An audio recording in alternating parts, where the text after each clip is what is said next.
وفجأة كده لقينا في 2 شباب داخلين علينا في المحاضرة ان احنا ازاي نكمل كلية هندسة. كان والده متوفي وكانت والدته مريضة مرض صعب جدا جدا جدا، صدم صدمة عمره من النتيجة اللي هو حصل عليها. تعالى بقى اما اقول لك ايه اللي حصل معاه يوم ما نتيجة التظلمات ظهرت. طلع له فيها لوحدها 60 درجة، يعني من 91.5% نطر نطرة صعبة جدا، وصل لحد تقريبا 95%. الفيديو المنتظر في نهاية الموسم الدراسي. النهاردة هقولك ازاي تزود تقديرك بطريقة مضمونة 100% من خلال التظلمات 2022-2023.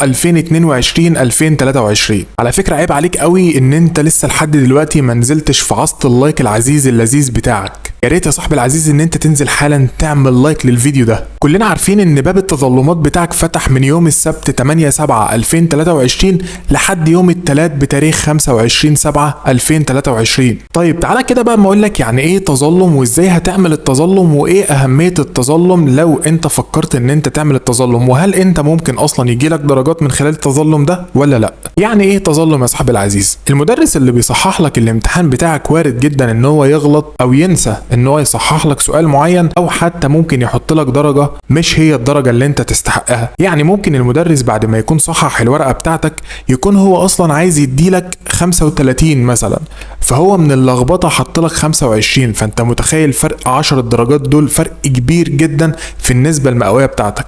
وساعات كمان ممكن هو بيصحح لك الامتحان بتاعك والورقة بتاعتك اللي المفروض بتكون متكونة من عدد من الأسئلة، هو أصلا ممكن يكون نسى سؤال كامل أو سؤالين كاملين ما حطش فيهم قلم. فعلشان كده صاحب العزيز في باب بيتفتح لك بعد الامتحانات وبعد ظهور النتيجة بتاعتك اسمه باب التظلمات.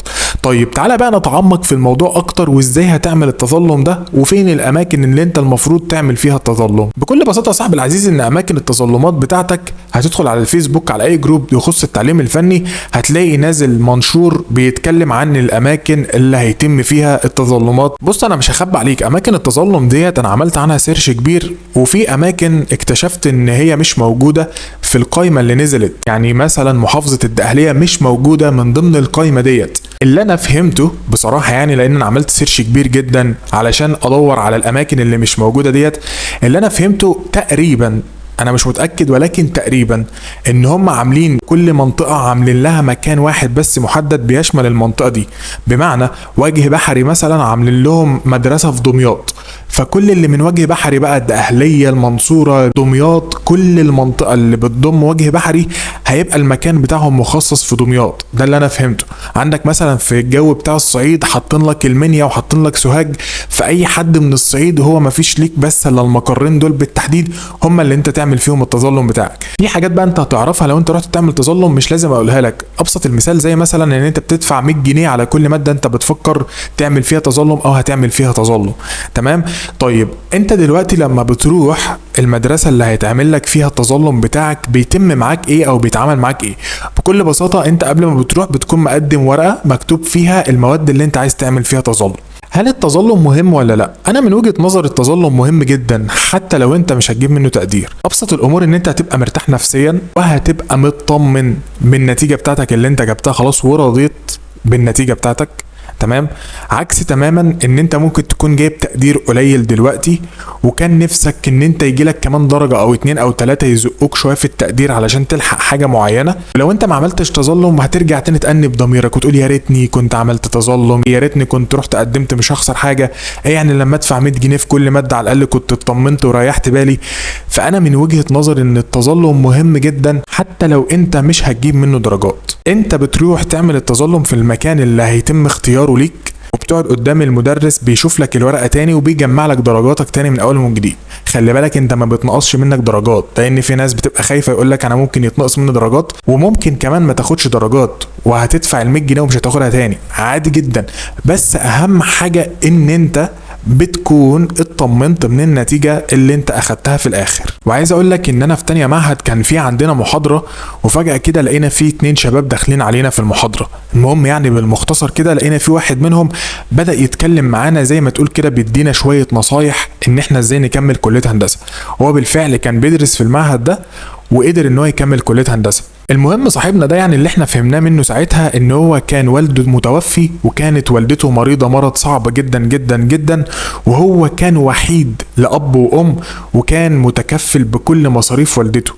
والمشكلة الكبيرة كمان اللي واجهته ان هو كان لازم بيشتغل بجانب الدراسة في سنة تانية معهد اللي هي اهم سنة بالنسبة له، وكان لازم ان هو يحقق حلم والدته ان هو يفرحها ويجيب لها التقدير اللي دخله كلية هندسة علشان يبسط امه. فصاحبنا ده كان بيحكي لنا بيقول لنا ان انا جيت في فترة الامتحانات وتعبت تعب صعب جدا جدا، مع ان كنت طول السنة كنت بنزل اشتغل وبصرف على نفسي وبصرف على والدتي وبصرف على علاج والدتي، وكنت بنزل المعهد وباخد كورسات وكنت مموت نفسي حرفيا علشان عايز اجيب التقدير اللي دخلني كلية هندسة. المهم كان بيقول لنا ان انا تعبت في فترة الامتحانات، ولكن نزلت حضرت الامتحانات مع اني كنت مذاكر وكنت مجتهد وكنت من المتفوقين، واستنيت لحد يوم النتيجة علشان اعرف التقدير بتاعي هيكون عامل ازاي. صاحبنا ده يوم النتيجة بتاعته اتصدم صدمة عمره من النتيجة اللي هو حصل عليها.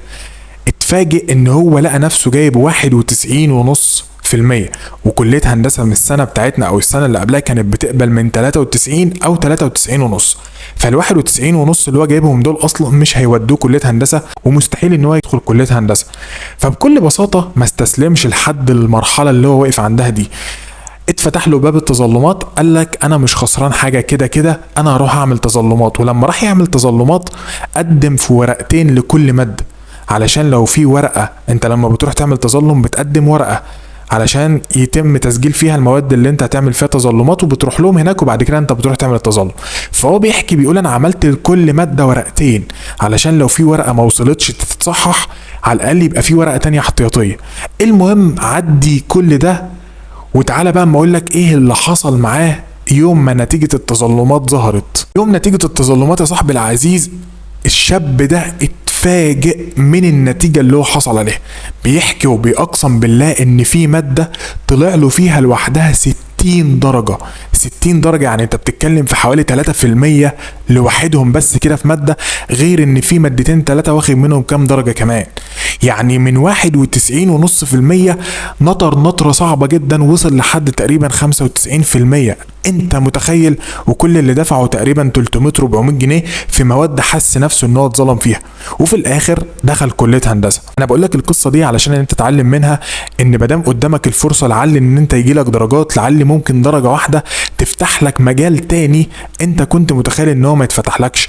لعل درجة واحدة ممكن تزقك في التقدير، تفتح لك معهد انت اصلا بتقديرك ده ما كنتش جايبه. الفترة الحالية في ظل الظلم اللي انت ممكن تتعرض له في التصحيح، ايوه انت بتتعرض لظلم كبير جدا جدا. ممكن يكون في واحد مش حالل اصلا واخد نتيجة اعلى منك، وممكن انت تكون حليت كل الامتحانات واخد تقدير اقل من اللي اصلا حل قليل في الامتحان. فعلشان كده بقول لك ما تستخسرش في نفسك حوار التظلم ده، لا روح اعمل تظلم. مين الناس اللي تقدر تعمل تظلم؟ اي حد يقدر يعمل تظلم. لو انت شايل ماده، شايل مادتين، شايل 3، شايل 4، تقدر ان انت تعمل تظلم مادام انت ليك الحق ان انت تكشف عن درجاتك. لان انت ممكن تكون شايل ماده او شايل 3 مواد، ومعنى ان انت تشيل 3 مواد فانت كده هتعيد السنه. ممكن يكون في ماده المدرس اصلا ما صححلكش فيها سؤال كامل، فالسؤال ده هينجحك ويخليك تشيل بس مادتين وما تعيدش السنه. فاي حد فيكم يقدر ان هو يروح يعمل تظلم. زي برضو ما قلت لك من شويه ان انت بتروح في اللجنه ديت وتفتح الورقه بتاعتك والمصحح بتاعك بيراجع التقديرات بتاعتك او بيراجع الدرجات بتاعتك. ما تقلقش مش هينقصك في الدرجات، لو في ليك درجات ان شاء الله باذن الله هتاخدها.